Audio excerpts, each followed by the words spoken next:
សិកាដង្កូវនាងនៅក្នុងកោសិកាដង្កូវនាងមានក្រូម៉ូសូម diploid ឬក៏ PN ស្មើនឹង28ក្រូម៉ូសូមចឹងមិនថាគេឲ្យយើង PN មកហើយចឹងសំណួរកគេឲ្យយើងរកចំនួនក្រូម៉ូសូមសរុបក្នុងស៊ីកូតឬក៏ក្នុងកោសិកា15របស់វាមានថាគេឲ្យចំនួនស៊ីកូតមក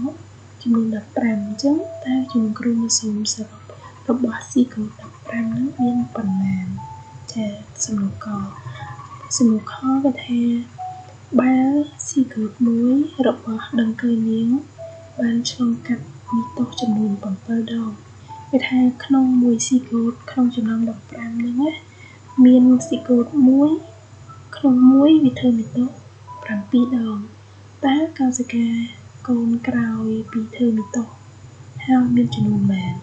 អញ្ចឹងកន្លែងនេះគឺមានន័យថាគេឲ្យយើងរកចំនួនកោសិកាក្រោយមីតូសយើងដឹងហើយថាមួយស៊ីកូតធ្វើមីតូស7ដងចាស់ស៊ីកូតវាមានប៉ុន្មានទាំងអស់គឺមាន15ចាអញ្ចឹងមានន័យថា15ហ្នឹងគឺធ្វើមីតូស7ដងគ្នាមួយ7ដង7ដងអញ្ចឹងយើងហៅកោសិកាកូនរបស់វាទាំងអស់ហ្នឹងក្រោយពីវាធ្វើមីតូសចប់មានប៉ុន្មានអញ្ចឹងយល់ទេតើឥឡូវយើងទៅដោះស្រាយទាំងអស់គ្នាសំណួរកចឹងយើងដាក់មករកចំនួនក្រូម៉ូសូមសរុបក្នុងស៊ីកូតទាំង15ឬក៏កោសិកាទាំង15កោសិកាដើមឬក៏កោសិកាពូជចាតោះចឹងយើងស្រង់បំរាប់ឲ្យគេមកអញ្ចឹងនៅក្នុងសំណួរកមានបំរាប់តែមួយទេគឺ 2n ចាអញ្ចឹងយើងមើលក្នុងដង្កូវនាងក្រូម៉ូសូម diploid វាមានប៉ុណ្ណឹងហើយអញ្ចឹងបើសិនជាគេចង់ដល់ក្រូម៉ូសូមសរុបនៅក្នុងស៊ីកូតទាំង15របស់ដង្កូវនាងតើគេត្រូវធ្វើម៉េចចាអញ្ចឹងក្នុងមួយមាន28ក្រូម៉ូសូម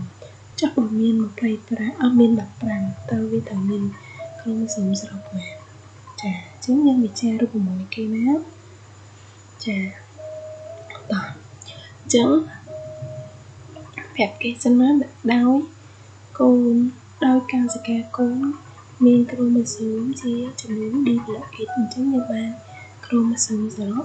ស្មើនឹងក្រូម៉ូសូម diploid គុណនឹងកោសិកាកូនសរុបអញ្ចឹង diploid យើងដឹងហើយមែនគឺ28ហើយកោសិកាកូនសរុបវាមែនចានៅក្នុងចំណោម15កោសិកាអញ្ចឹងយើងចំនួនចូលមកគឺយើងឃើញតែម្ដងចានេះអញ្ចឹងមិនដែលក្រូម៉ូសូមសរុបនៅក្រោយនេះក្រូម៉ូសូមសរុបនៅក្នុងកោសិកាឬក៏ស៊ីកូតទាំង15ហ្នឹងគឺស្មើ240ក្រូម៉ូសូមចាអញ្ចឹងកុំភ្លេចដាក់នេះគេផងដូចនេះចំនួនក្រូម៉ូសូមក្នុងស៊ីកូត15មាន240ចាអញ្ចឹងនៅក្នុងសំណួរកលំហាត់លេខ18យើងមានប៉ុណ្ណឹងអរគុណមករកសំណួរខទាំងអស់គ្នាអញ្ចឹងសំណួរខគឺគេឲ្យយើងរកចំនួនកោសិកាកូនក្រោយធ្វើមីតូសចប់អញ្ចឹងក្រោយធ្វើមីតូសចប់តើកោសិកាកូនសរុបរបស់វាមានប៉ុន្មានអញ្ចឹងនៅក្នុងសំណួរខនេះគឺគេប្រាប់យើងបន្ថែមគឺថាស៊ីកូតមួយធ្វើមីតូស7ដងចានេះចឹងបំរាប់គេស៊ីកូតធ្វើមីតូស7ដងកន្លែងនេះស៊ីកូតមួយធ្វើមីតូស7ដងនេះគឺភ្លេចមួយចាបន្ថែមនេះគឺផងអញ្ចឹងមានន័យថាគឺគេឲ្យរកចំនួនកោសិកាកូនទៀតហើយមែនទេអញ្ចឹងយើងវិចាររូបមន្ត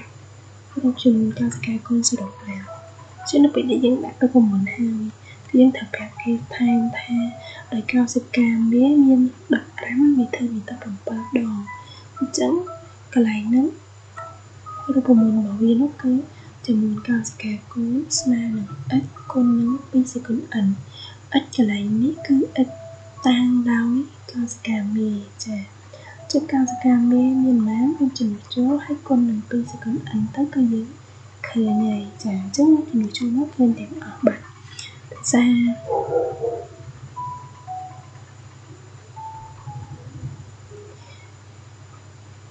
ចាអញ្ចឹងកោសិកាមេយើង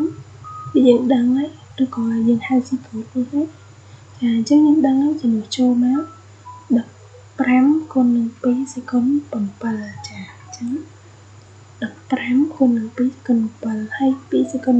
7ស្មើប៉ុន្មានហើយយើងយកវាមកគុណមកអញ្ចឹងអ្នកកោសិកាកូនសរុបស្មើនឹង19 20កោសិកាអញ្ចឹងនៅពេលដែលយើងឃើញហើយយើងដាក់ដូចនេះផងនេះចំនួនកោសិកាកូនក្រោយមីតូមាន1920ចាអញ្ចឹងក្នុងសំណួរខរបស់យើងគឺមានប៉ុណ្ណឹងអរគុណ